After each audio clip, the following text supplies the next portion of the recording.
Finepoint PM Modi's Thailand visit. Can India change the regional game with BIMSTEC? BIMSTEC is far more than just an alternative to SAARC. It is where India's neighborhood first and Act East policies converge. BIMSTEC, short for the Bay of Bengal Initiative for Multi-Sectoral Technical and Economic Cooperation, comprises 7 member states: Bhutan, India, Nepal, Sri Lanka, Myanmar, Bangladesh, and Thailand. The BIMSTEC countries have a combined population of 1.73 billion people and a GDP of 5.2 trillion. Established in 1997, the bloc was initially known as BIMSTEC, including only Bangladesh, India, Sri Lanka, and Thailand. Myanmar joined later that year, followed by Nepal and Bhutan in 2004. Key agreements to watch out for include the Maritime Transport Cooperation Agreement, set to boost trade and travel across the Bay of Bengal. Other than this, MOUs with the Indian Ocean Rim Association and UNODC, or the United Nations Office on Drugs and Crime, are also in the pipeline and will unlock new partnerships, strengthening regional ties and security. Every region aspires to come together as a group of nations so that their trade connections deepen, cooperation and assistance in terms of security and technology are enhanced, and their voice on the global stage grows. Europe has the European Union for it. Southeast Asia has the ASEAN. Africa has the African Union. These are just to name a few. Their mandates may vary in size and scale, just as their outcomes do, but more often than not, they make a dent, and that makes groupings like BIMSTEC worth a shot. BIMSTEC has been envisioned to emulate the success of ASEAN as an economic bloc and has tremendous potential. Historically, the Bay of Bengal was bustling with trade between India and Southeast Asia, bringing prosperity to kingdoms across the length and breadth of their contiguous coastline. The objectives of the BIMSTEC are to enhance trade and investments, cooperation in energy, transport, technology, counterterrorism, and so on. Notice that Pakistan is not a part of this group.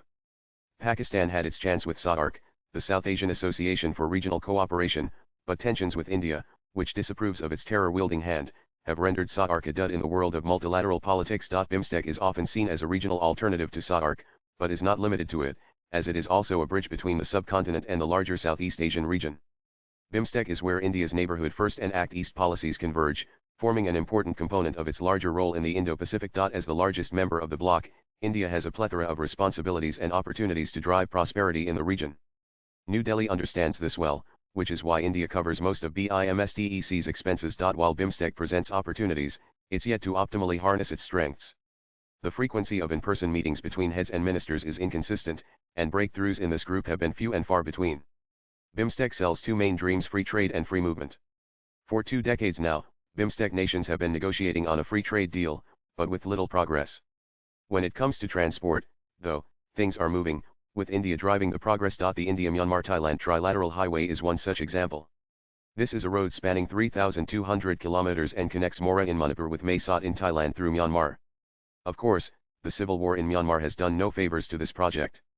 India, however, remains deeply invested and confident that a proper, uninterrupted land link between India's northeast and Thailand and further east, is possible.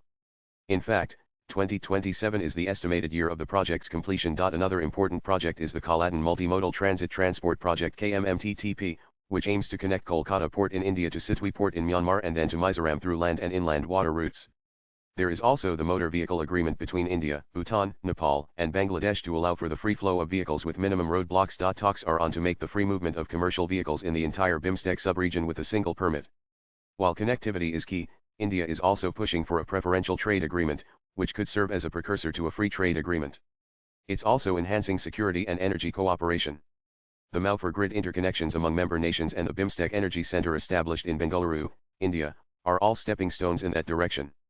India already has strong energy ties with Bhutan, Nepal, Bangladesh, and Sri Lanka, and can expand further east. Addressing the elephant in the room, Bangladesh. Dhaka, home to the BIMSTEC Secretariat, was one of the grouping's founding members in 1997. At the time, Sheikh Hasina had just risen to power as Prime Minister and maintained friendly ties with India. She upheld her father, Sheikh Mujibur Rahman's vision for a prosperous Bay of Bengal region, working closely with India. But today, the situation is starkly different. Instead of embracing its role in BIMSTEC, Bangladesh's current leadership is in disarray. Sheikh Hasina has been ousted. Muhammad Yunus, the chief advisor to its caretaker government, is busy cozying up to China. A particular statement by Yunus in Beijing, in fact, rubbed India the wrong way.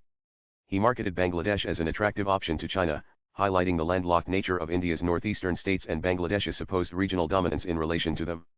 The statement wasn't just flawed and problematic, but it had a menacing tone and revealed Yunus' posture towards India. Yunus has requested a meeting with PM Modi, but India has yet to respond. Tensions are evident between India and this unelected government, which relies on the support of Islamist parties, has fueled anti-India sentiment, and is marred by widespread attacks on religious minorities. At best, we can expect a pull aside, where the two leaders can exchange greetings briefly. That in itself would be a major breakthrough. All in all, BIMSTEC has the potential to integrate the region, enhancing trade and connectivity, and bringing prosperity to each nation, big and small.